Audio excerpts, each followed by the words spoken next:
pertama, kita akan membahas mengenai jaringan komputer. Jaringan komputer ini berperan dalam menangani lalu lintas data dalam bentuk yang paling sederhana. Jaringan terdiri dari dua atau lebih komputer yang saling terhubung.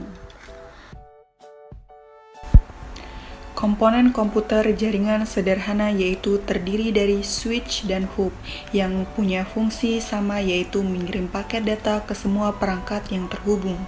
Namun switch jauh lebih cerdas karena ia menyaring dan meneruskan data ke tujuan yang telah ditentukan. Semua fasilitas yang memanfaatkan web memerlukan Networking Operating System atau NOS, yaitu sistem operasi komputer untuk server atau sebuah program dasar yang memungkinkan berjalannya server pada sebuah sistem klien atau server. Komponen lainnya yaitu router, merupakan prosesor komunikasi yang digunakan untuk merutekan paket data melalui jaringan yang berbeda, memastikan bahwa data yang dikirim sampai ke alamat yang benar. Sekarang kita akan membahas mengenai jaringan komunikasi yang terdiri dari sinyal digital dan sinyal analog. Sinyal digital adalah diskrip bentuk gelombangnya binar, bukan bentuk gelombangnya kontinu. Sinyal digital mengkomunikasikan informasi sebagai rangkaian dari dua keadaan diskrip. Komputer menggunakan sinyal digital dan memerlukan modem untuk mengubah sinyal menjadi sinyal analog yang dapat dikirim melalui saluran telepon, saluran kabel atau media nirkabel yang menggunakan sinyal analog. Sinyal analog diwakili oleh bentuk gelombang kontinu yang melewati media komunikasi yang telah digunakan untuk komunikasi suara. Perangkat analog yang paling umum adalah handset telepon, speaker, atau AirPod di iPhone, yang semuanya menciptakan bentuk gelombang analog yang dapat didengar di telinga. Selanjutnya akan membahas tentang internet global. Internet telah menjadi sistem komunikasi publik yang paling luas di dunia. Di dalam internet ada penyediaan layanan internet. Media layanan internet adalah suatu organisasi komersial dengan koneksi permanen ke internet yang menjual koleksi sementara kepada pelanggan retail, dan merupakan penyediaan layanan internet adalah salah satunya Eatlink. Jika ada penyediaan layanan internet, berarti ada jalannya untuk sampai ke kita. Jadi, kita butuhin nih yang namanya teknologi jalur pelanggan digital. Jalur pelanggan digital beroperasi melalui sistem telepon untuk membawa suara, data, dan video. Dalam menggunakan internet, kita membutuhkan sebuah koneksi internet kabel dan yang disediakan oleh vendor televisi kabel menggunakan jalur internet kabel lokasi digital untuk membeberkan akses internet kecepatan tinggi bagi rumah dan bisnis. Yang terakhir ada jalur T1 dan jalur T3. Jalur T1 LAN menawarkan jaminan pengiriman pada 1,54 Mbps dan jalur T3 menawarkan pengiriman pada 45 Mbps. Internet tidak memberikan jaminan dengan tingkatan layanan yang sama. Kali ini kita akan membahas alamat dan arsitektur internet. Ketika seorang pengguna mengirim pesan ke pengguna lain di internet, pesan pertama dipecah menjadi paket-paket menggunakan protokol TCP. Setiap paket berisikan alamat tujuan paket-paket tersebut, kemudian dikirimkan dari klien ke server jaringan. Dan yang kedua, ada sistem penamaan dominan, adalah sistem hierarkis dengan dominaritus top level domains, second level domain, dan computer house di level ketiga. Ada arsitektur dan tata kelola internet. Lalu lintas data internet di bawah melalui backbone network. Internet backbone menghubungkan jaringan regional yang pada gilirannya menyediakan akses ke penyedia layanan internet, perusahaan besar, dan lembaga pemerintahan. Jalur akses jaringan dan pertukaran area metropolita merupakan hubungan di mana backbone network bersinggungan dengan jaringan regional maupun lokal dan pemilik backbone network terhubung satu sama lain. Untuk selanjutnya, kita akan melihat tentang jaringan pribadi virtual.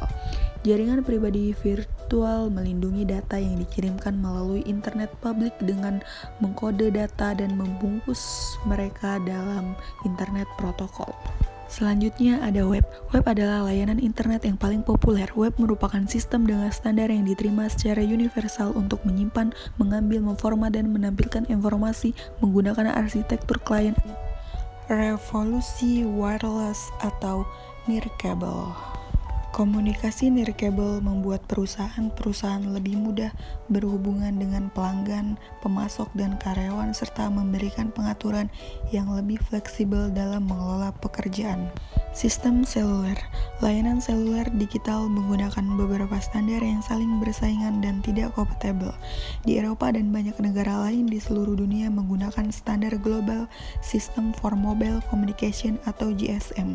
Kekuatan GSM adalah kemampuan roaming international WIN. Sementara itu, standar yang paling banyak digunakan di Amerika Serikat adalah Gold Definition Multi Access atau CDMA. CDMA melakukan transmisi melalui beberapa frekuensi, menduduki seluruh spektrum dan memberikan frekuensi yang acak di waktu ke waktu kepada para penggunanya.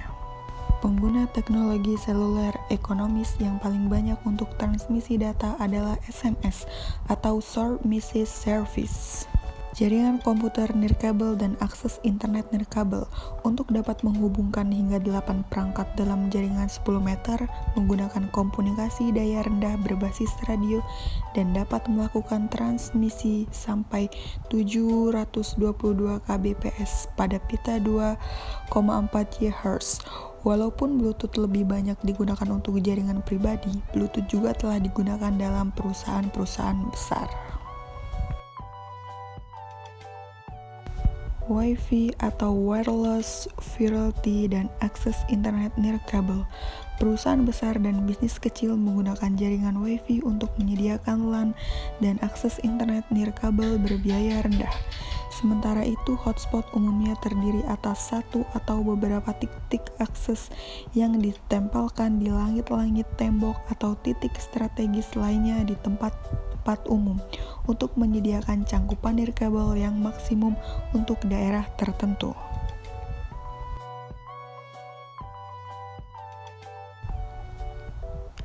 WiMAX atau Worldwide Interoperability for Microwave. Akses memiliki jangkauan akses nirkabel sejauh 31 mil dan kecepatan transmisi hingga 75 Mbps.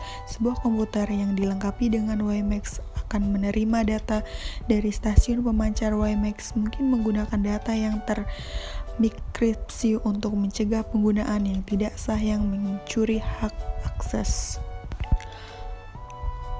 RFID atau Radio Frequency Identification adalah sebuah metode identifikasi dengan menggunakan sarana yang disebut label RFID atau transponder untuk menyimpan dan mengambil data jarak jauh. Label RFID adalah sebuah benda yang bisa dipasang dan dimasukkan di sebuah produk hewan atau bahkan manusia dengan tujuan untuk identifikasi menggunakan gelombang radio. Label RFID digunakan pada banyak industri. RFID seringkali ditempel pada industri otomotif selama produksi untuk digunakan melacak perkembangan lini perakitan. Wireless Sensor Network adalah jaringan yang terdiri atas perangkat-perangkat nirkabel yang saling terhubung yang melekat pada lingkungan fisik untuk melakukan pengukuran banyak titik di suatu ruangan yang besar. Perangkat ini memiliki fungsi pemrosesan, penyimpanan, dan sensor serta antena frekuensi radio bawah.